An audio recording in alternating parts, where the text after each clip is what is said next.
हाँ तो बच्चों आज हम पढ़ेंगे भाज्य संख्याओं के बारे में। बच्चों उनके ऊपर भी एक प्रमेय भी होती है। बच्चों कल मैंने भाज्य और अभाज्य संख्याएं पढ़ाई थी, आज भाज्य संख्या के बारे में हम आगे पढ़ते हैं। बच्चों भाज्य क्या होता है, हमने बताया था कि भाज्य संख्याएं वो होती हैं जो 1 से व स्वयं से तथा और बाकी किसी अन्य से विभाजित हो, एक या अधिक। ठीक है बच्चों, ये नहीं कि एक से ही। बच्चों एक भाज्य संख्या मान लेते हैं हम मान लेते हैं एक भाज्य संख्या है 24। ठीक है बच्चों, ये 24 भाज्य संख्याएं हैं।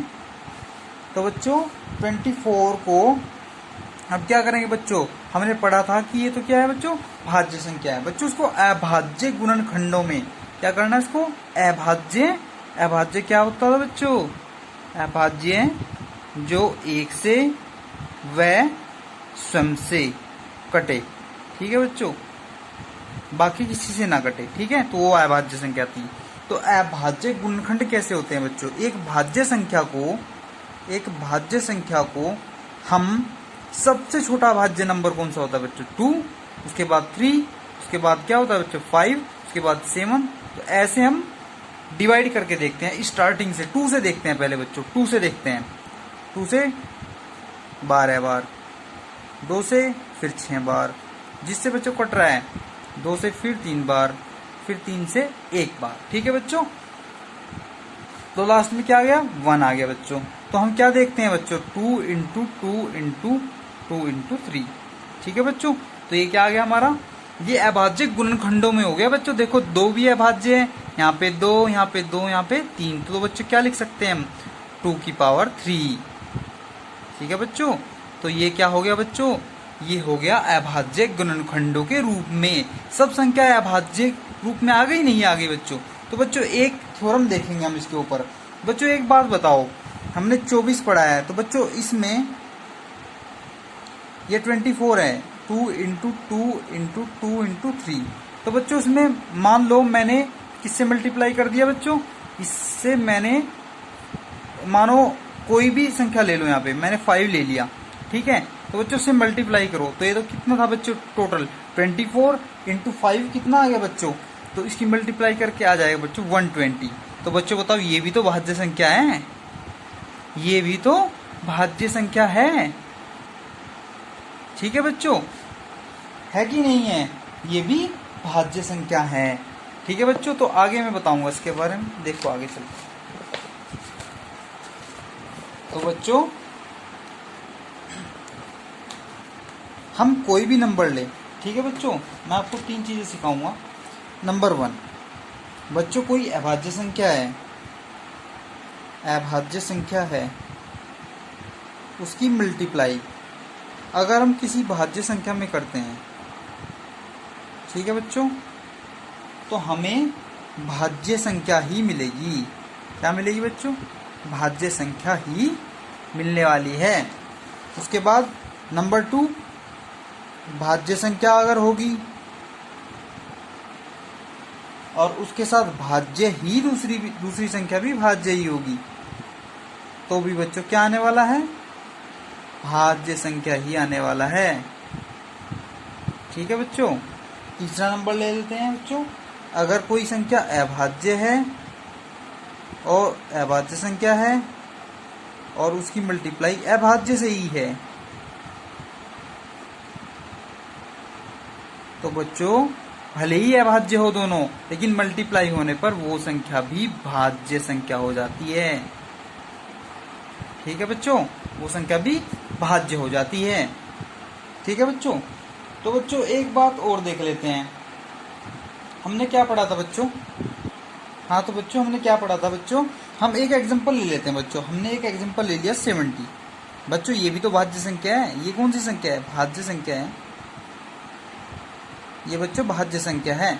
तो बच्चों इसको हम अभाज्य, ध्यान से देखो बच्चों, अभाज्य गुणनखंडों, अभाज्य का मतलब 2, 3, 5 तो दिखने चाहिए।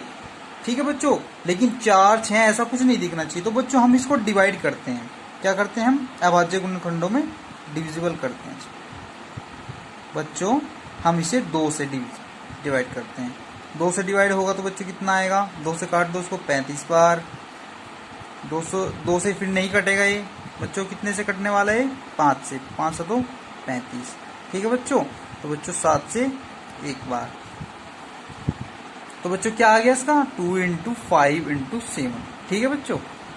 तो बच्चों आपको मैं एक चीज समझाने वाला हूं, ये जरूरी नहीं है कि आप क्रम ऐसे ही लो, मतलब कि अभाज्य गुणनखंड में सबसे छोटा उससे बड़ा जरूरी नहीं होता है ये सब। मैंने कहा बच्चों 70 लिया है हमने, इसको मैं सीधे 7 से काट दूं, कोई दिक्कत नहीं, क्योंकि 7 भी क्या है बच्चों? अभाज्य नंबर है। मैं भले ही से 7 से काट रहा हूं, लेकिन वो अभाज्य होना चाहिए, बस वो अभाज्य होना चाहिए। चाहे आप किसी से भी कट जाए, जो कट रहा है तो काट दो, 7 से काट दो बच्चों। 7 ही 70, 10 बार कट गया बच्चों। तो बच्चों अब 10 को काटो, 5 से काट दो, कोई दिक्कत नहीं है, चाहे 2 से काट दो, कोई दिक्कत नहीं है।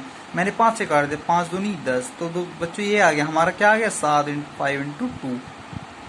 ठीक है बच्चों। तो ये भी बुरी बात नहीं है, ये भी बुरी बात नहीं है, बस क्रम बदल गया है। क्रम, ये वाला क्रम और ये वाला क्रम बदल गया है। ठीक है बच्चों, क्रम बदला है बस, बाकी सब वही है। ठीक है बच्चों। इसके बाद क्या हो देखते हैं हम बच्चों। ठीक है, इसके बाद बच्चों हम चाहे इस क्रम को ऐसे भी लिख सकते हैं, 2 × 7 × 5। ठीक है बच्चों, तो भी कोई दिक्कत नहीं है। ठीक, तो बच्चों इससे एक परमेय बनती है, परमेय बच्चों से, इससे ही वह परमेय बनती है, परमेय 1.2। ठीक है बच्चों। ये परमेय क्या कहती है बच्चों? ये परमेय कहती है, लिख लो बच्चों इसको, प्रत्येक भाज्य संख्या, मैं इसको शॉर्ट में लिखा दूंगा, को अभाज्य गुणनखंडों के एक गुणनफल के रूप में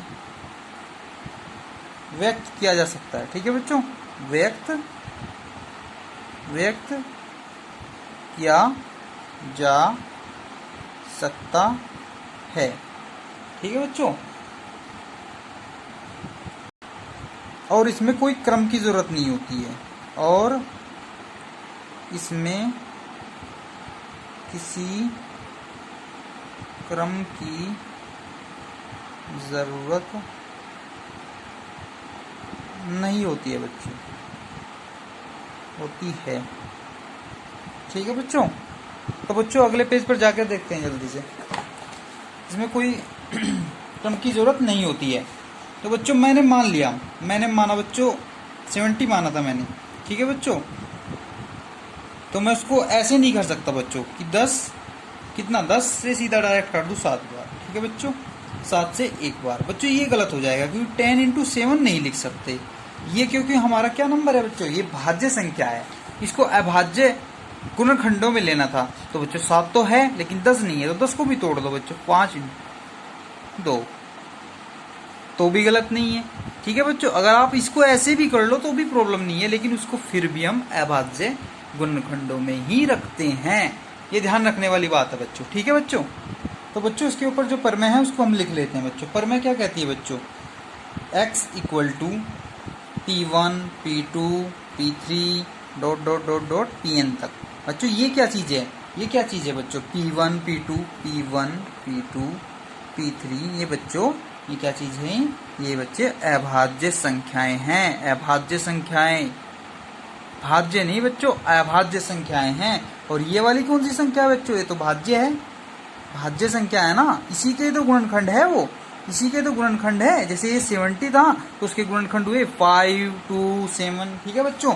तो उसको हम क्या बोलते हैं? इसको बोलते हैं बच्चों अंकगणित